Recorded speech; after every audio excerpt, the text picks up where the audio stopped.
The following program is sponsored by the Building Wisconsin Television Network.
Welcome back to Building Wisconsin, Terry. Great to have you on today's show, and I'm so excited because we're talking about bridges, and I love bridges from an architectural, historical, and an engineering standpoint. They are so important to all our communities in Wisconsin. You know, and this bridge has it all, Stu. Everything you just mentioned. It's got the history, it's got the purpose, and it's unfortunately been neglected for many years, the deterioration, and now they're taking it down and they're able to rebuild the structure itself. And the stories that are coming out of this small community are just incredible. Yeah, it's incredible, the history of this bridge and other ones throughout our state. For instance, this bridge, it used to be a wooden bridge back in the early 1800s, and then in 1881, they built a wrought iron bridge that lasted for 50 years.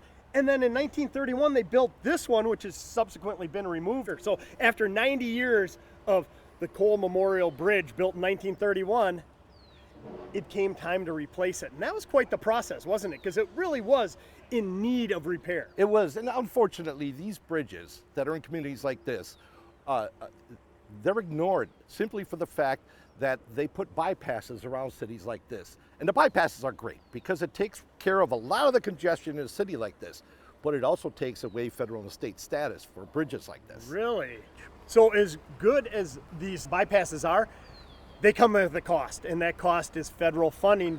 And so if the burden were to fall on the community, that would be extraordinary to the residents, right? Incredibly extraordinary. And you know, that for the longest time, there were no funding for streets, roads, and bridges in municipalities. But fortunately, we're seeing it now. And it's due in large part to our DOT.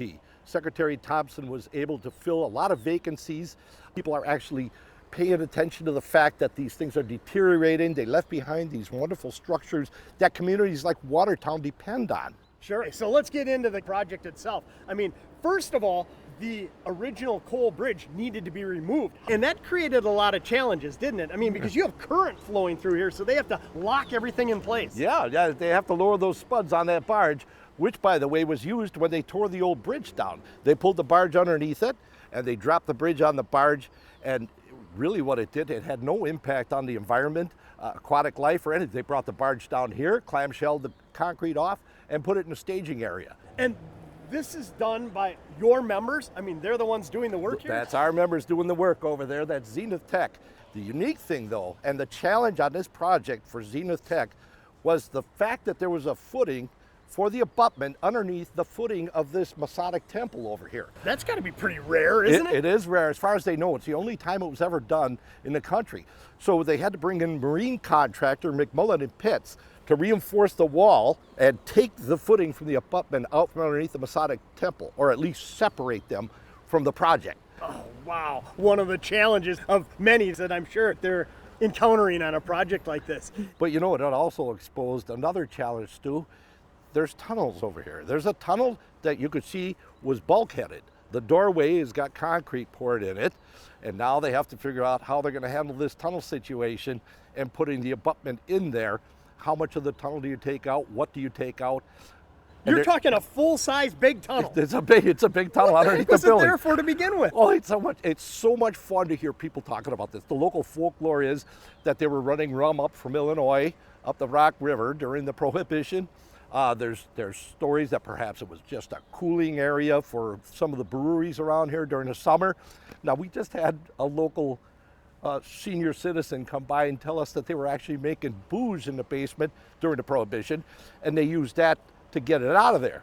Now, so whatever it is, I just love hearing these old stories. I'm not subscribing to any particular story, Sure. but I just love hearing that stuff in a small community like this. Oh, it's awesome. That's part about what makes rural Wisconsin great. And I say rural Wisconsin, even though we're in, a pretty good sized community. Yeah, You yeah. think back historically, this was rural, and from all accounts, that tunnel was probably built when it was a rural area. Oh, absolutely. And any young person that wants to get into this type of work, you were never able to come into small communities like this to work like this because there were no funding. And now it's exciting. They're having a great time in this community. And it's all possible because of the funding that's coming in. Wisconsin was able to procure $225 million from the federal infrastructure, the Bipartisan Federal Infrastructure Act. And this is all going towards municipalities, $225 million over 5 years. And this is what they're able to accomplish. These municipalities have been ignored for so long. And now through the administration, Governor Evers approved for Secretary Craig Thompson to procure enough people to come in, get these plans off the shelf, because if you don't get them off the shelf, you don't qualify for the money. Sure.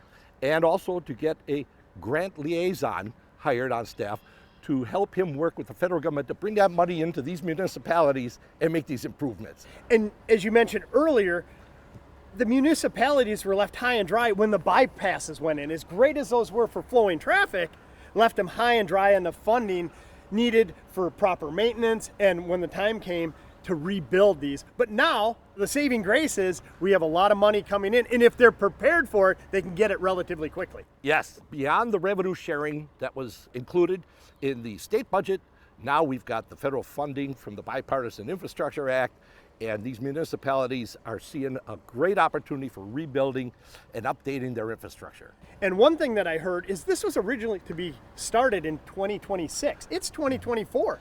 The Bipartisan Infrastructure Act made it possible for them to step this up 2 years. And because they were prepared, I know in previous shows, that's what Craig said. It's good to have everything prepared. It's one thing to have the labor force, the highly skilled labor force to do these projects, but you need funding, and equally as important, you need to have the project engineered and ready to go so when the funding arises, they can get it done.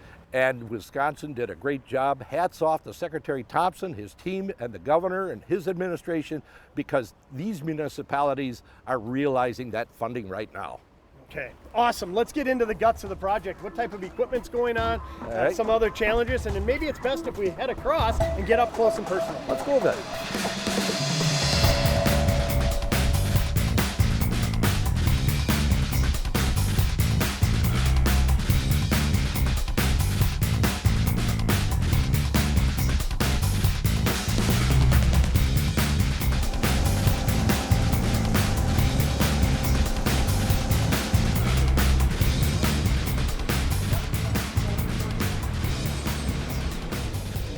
Oh, I love getting up close and personal here. At ground level, the river is here, and as I look across, I can see those tunnels you were talking about, especially the brick archway. That to me looks like a hidden tunnel. Yes, and that's just one of the many challenges on this project, Stu. I mean, we had the challenges over here. They can't quite get this cofferdam sealed up. So what they did was tighten up the sheeting, and they're gonna pour a little bit of concrete in it, and they're gonna seal it up so they can get it drained so they can begin work on getting the forms in and getting the abutment built. And I remember cofferdams from up at Mauston on the interstate project we were at. And as I recall, the cofferdam is meant to get rid of the water so that you can actually place concrete and work in there safely. That's right. They're gonna get after it today, and they're gonna get that done. They didn't say maybe. They said they will. That's awesome. So a cofferdam on this side, once this is done, I assume they have to do it on the other side as well? And there's challenges over there as well, Stu. But when you see how they tackle these challenges on this side, you're confident that they are going to tackle every challenge on that side. Okay, and then in order to tackle the challenges successfully, you need a highly skilled, highly qualified work crew, which we have on site. And you also have some pretty cool equipment as I look around here. Yeah, I mean, they've got a 980 loader, they've got a cat excavator, they've got a Liebherr excavator over here with a long stick. A long stick has a long reach on the last section of boom, and it's made for working in the water, for digging ponds or dredging a river like this. We also have a Terex HC-110 crane on each side, and the operator on this one was recently trained by the lead operator on this job. The lead operator on this job, he actually comes as a second generation to Zenith Tech. Zenith Tech is known for having generations work from like a lot of our bridge workers. His father's up there too, Dale Kezikamecki and Keith Kezikamecki, both good friends of mine. But Nate Stewart, the young man in the crane, worked for Keith Kezikamecki's brother-in-law's dairy farm. Well, Keith saw him there, and he saw what a good worker he was, and he said, I want to make an operator out of you. That's a great story. I mean, what a great example of if you're a hardworking young individual and want a rewarding career, look into the operators. I mean, it's wonderful. You get to work on all these fantastic projects, and it also shows how family-oriented the operators are. Oh, yeah, no, and absolutely. And you know, it seems like when you're a family, or when you feel like family, you work better as a team.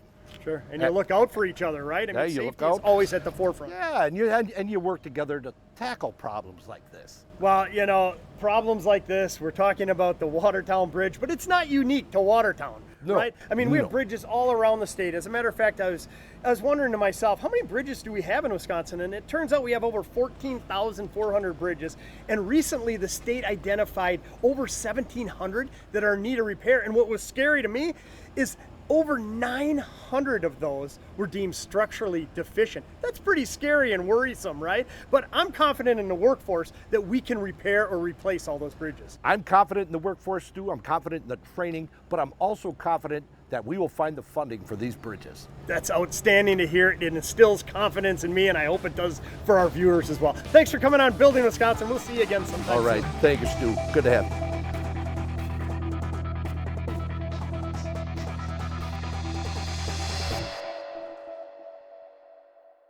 Clear your path to a great career today. Climb to reach your career potential with no loans and no debt, so you can earn while you learn. A Wisconsin Operating Engineer's Apprenticeship is your opportunity to work outdoors and get heavy equipment experience. Partner with your employer for serious pay, great health and pension benefits. Acquire real-world experience while building Wisconsin together. To start your career journey, visit join139.com today.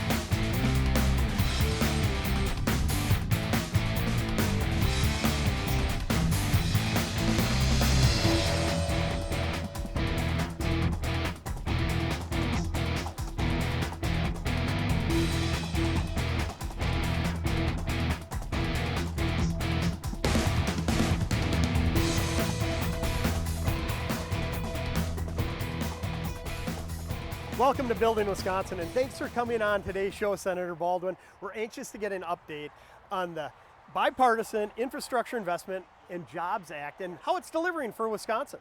Absolutely. Well, this was really a visionary bill, and I am so excited to have supported it. It's comprehensive in nature. So we're talking today about roads and bridges, but the bill also makes a huge investment in our water infrastructure, drinking water, wastewater. It makes an investment in getting high-speed broadband throughout the state so that every residence, every business can be a part of the 21st century. And it invests in ports and airports. It's very expansive, and it's very necessary because we've long neglected investments in our infrastructure. Boy, have we ever. And everything you're touching on there screams quality of life. I believe we're fortunate here to live in Wisconsin. We have a great state, but we need to maintain our infrastructure, and this is what it's about, right? Absolutely. I mean, we're looking at a very beautiful part of the state, and it is quality of life.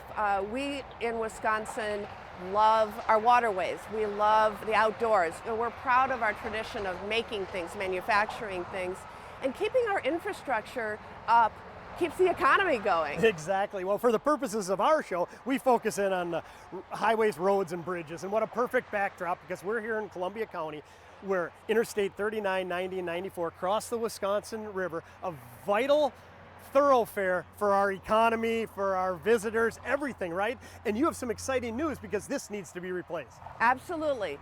So we are delivering $80 million from the Bipartisan Infrastructure Law for this bridge replacement. This bridge was built in 1961 when JFK was president and we first sent human beings into space for the very first time. That's a long time ago. But if you think about how important it is, tens of thousands of Wisconsinites and others traverse these bridges on a daily basis. In the summer, it almost 100,000 per day. Wow. And the bridges carry about $100 billion worth of commerce up and down every year. So when we say how vitally important this thoroughfare is, we're not lying. I mean, it's vital in all aspects of our quality of life here. Absolutely. Well, you said $80 million coming back to Wisconsin, federal dollars for this bridge project alone. That's a lot of money. How much in total can Wisconsin expect to receive from this bipartisan infrastructure law? Well, it's in the billions. Late last year, we celebrated the announcement of $1 billion to replace a different bridge, the Blatnick Bridge that connects Superior to Duluth. You know, huge undertaking to replace bridges like this one. But between the investments in clean water and water infrastructure, the ports, the airports, the broadband build-out. Sure. In the broadband build-out alone, we have over $1.4 billion that's being invested in the state to make sure everyone's connected to high-speed internet. So again, we're talking in the billions.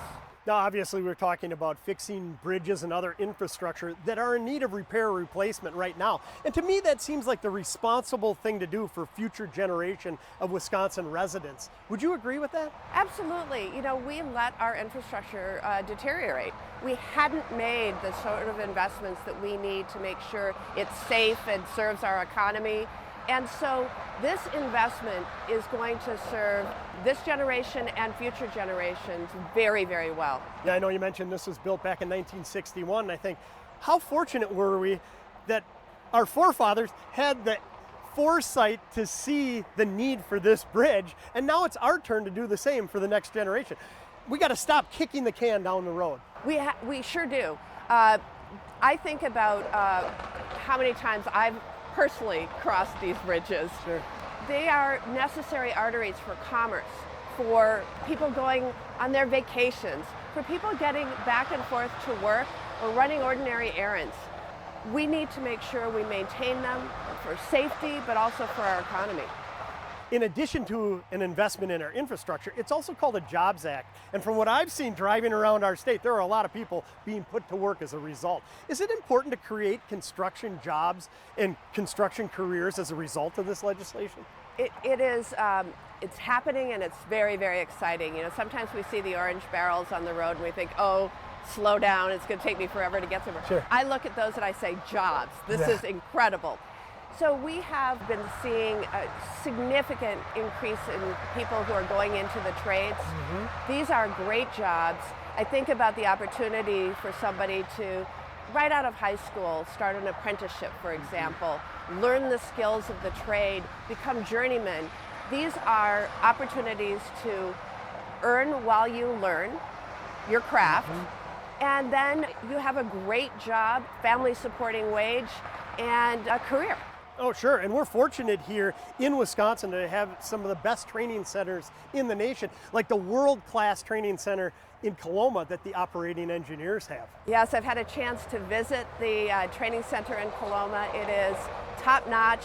It is amazing to see folks learning their craft, and it's such a great cooperation also between private industry and the operating engineers working together to make sure we have a workforce second to none. It sounds like ultimately it's very important that we have that investment from the building trades to achieve the goals of the Infrastructure Investment and Jobs Act. Absolutely. You know, when we invest in workforce training, it pays dividends. Yeah, at the end of the day, it's a lot of opportunity that comes along with all this federal money coming back. So again, I thank you for coming on Building Wisconsin today and giving us this update. Let's keep those federal dollars flowing back to our state. Absolutely. Thank you so much.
Welcome back to Building Wisconsin, Craig. Always great to have you on the show. And we were just talking with Senator Baldwin, and she had some exciting news about this bridge reconstruction project in Columbia County across the Wisconsin River. That's got to make you excited. It absolutely does. And thanks for having me back on this show, Stu. Love to be on here. This is a tremendous project that is very much needed, and we're thrilled that we're going to be getting underway this year to get it done. Now, in shows past, we talked about that these projects don't happen overnight. There's a lot of years that go into the planning before the execution can start. How long has this been planned for? Well, this bridge was built back in 1961, so it's been around a long time. It's done its job well, but it is near the end of its life. And so we started really beginning in 2018, the environmental process, looking what our options were, studying it, and then starting to move forward, till now. And then how long will the project take to complete? It's going to be about a 3-year project. So weather and all those things permitting, everything goes well, late 2027, it should be fully done. We're going to be building the new bridge off alignment. So that means the current bridge will be able to stay open while we're building the new one. So we're going to be able to maintain 3 lanes open each way during peak hours. Now during the nighttime, during some other hours, we'll close a lane, we'll go down a bit, but we're going to try to minimize the disruption of the traveling public as much as possible. And let's face it, at the end of the day, people should be happy this is getting done because this is one of the major thoroughfares here. I mean, this is vitally important to our commerce, right? I think no matter where you live in Wisconsin, you've probably passed over this bridge before. Whether you're heading into the Dells, whether you're heading to Madison, northern part of the state, southern part of the state, my guess is most people have traveled over this. It's an incredibly important corridor for our entire state. And then how long would you project it to last? About 75 years, we believe that this bridge should be up. There'll be some rehabilitation projects that go on in the meantime, but it shouldn't have to be replaced for at least another 75 years. And earlier, Senator Baldwin told me that there's $80 million coming back to Wisconsin from the federal government for this bridge project alone. What happens if we don't get federal money? I mean, how important is it to us? It's exceedingly important. That's on top of the $1 billion that we're getting for the Blotnick Bridge up between Superior and Duluth, us and Minnesota together, Sure. As well as other grants we've gotten. Well, I'll tell you what, we prioritize our bridges, Stu, in Wisconsin. So, as I mentioned, we began the environmental stage in 2018. We determined we needed to rebuild this bridge. So we were going to rebuild this bridge, but if we didn't get that $80 million, that's $80 million more that would have came out of the system that couldn't be spent elsewhere on local roads, on bridges elsewhere, on highways, and other things that now frees up that we can use on the rest of the system. So if we don't get that, if it's a bridge like this that we were going to have to do anyways, it comes at the expense of the rest of the projects across the state where we don't have as much money. And if we don't get that overall, we start delaying projects, which we saw here for decades in Wisconsin. Okay, so you're saying with $80 million coming from the feds on this, we can take that $80 million that we have in our budget, spread it out around our state so the rural areas are going to benefit. Even though this might not be in their backyard, they're still going to benefit by having a portion of that $80 million to fix their local roads and bridges. Absolutely correct. That's $80 million of state funding that we could take out of this, that we could spend where we would like to throughout the state. You know, when we were talking with Senator Baldwin, she had talked about how it's far more encompassing than just highways, roads, and bridges. And so let's take a quick run around the state and talk about some of the different areas of the Department of Transportation, how it's being affected by this bipartisan infrastructure law. Well, we've got money in so many different pots. We got more money from the bipartisan infrastructure law in just our formula funds that we're sharing in a lot of different areas with our locals, but there's different pots of money as well that we're getting for our ports, for our freight rail, for passenger rail. So it's affecting transportation all across the state. As a matter of fact, we're thrilled to start a new passenger rail service this year for the first time in decades. The Borealis, which is the Minneapolis, St. Paul, Milwaukee, Chicago route that'll now be going twice a day. So I think people are going to really appreciate it. Sure, and then when we get back to highways, roads, and bridges, there's a lot of those projects as well. There's a ton of those projects. As a matter of fact, next year in fiscal 24, we're going to be letting about right around 350 projects. And the following year in fiscal 25, we're scheduling to let about 470 projects. So there is a lot of work coming up. Okay, so when I hear of all this money coming, I'm thinking about rural municipalities in our state. There's a lot of bridges out there that might be in need of repair. Is any of this federal funding making its way down to those municipalities? Absolutely. So much of our road system is actually, when we just talk about lane miles, not the amount of traffic, but lane miles, almost 90% is under local jurisdiction. Oh, wow. We got about 14,000 bridges in the state. About 9,000 of them are in our local system and about 5,000 on the state system. So we know our locals need a lot of help. So we've been helping out with what we've been able to do at the state level, but now that we've gotten this increased federal money, we're sharing as much of it as we possibly can with our local units of government. As a matter of fact, we get about $225 million over the 5-year period for bridges, smaller bridges than this, but off-system bridges they call it.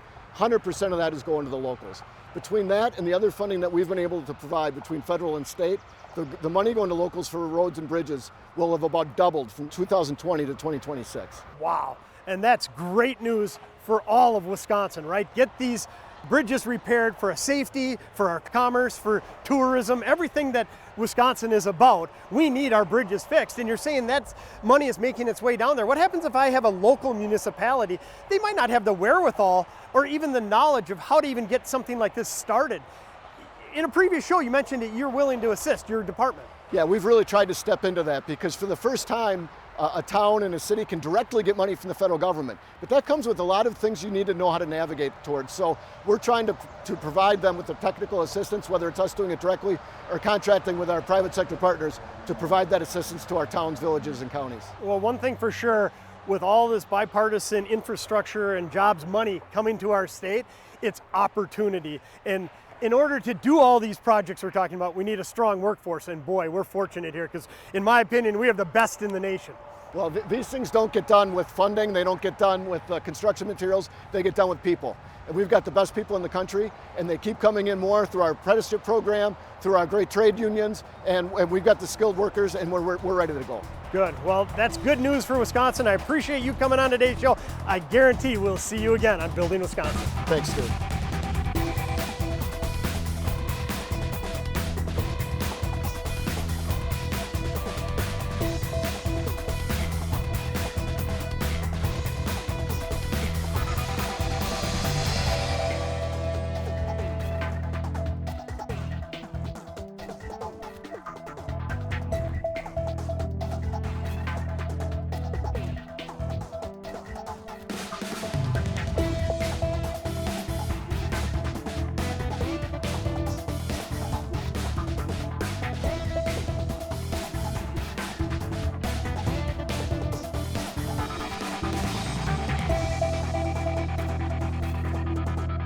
The preceding program was sponsored by the Building Wisconsin television network.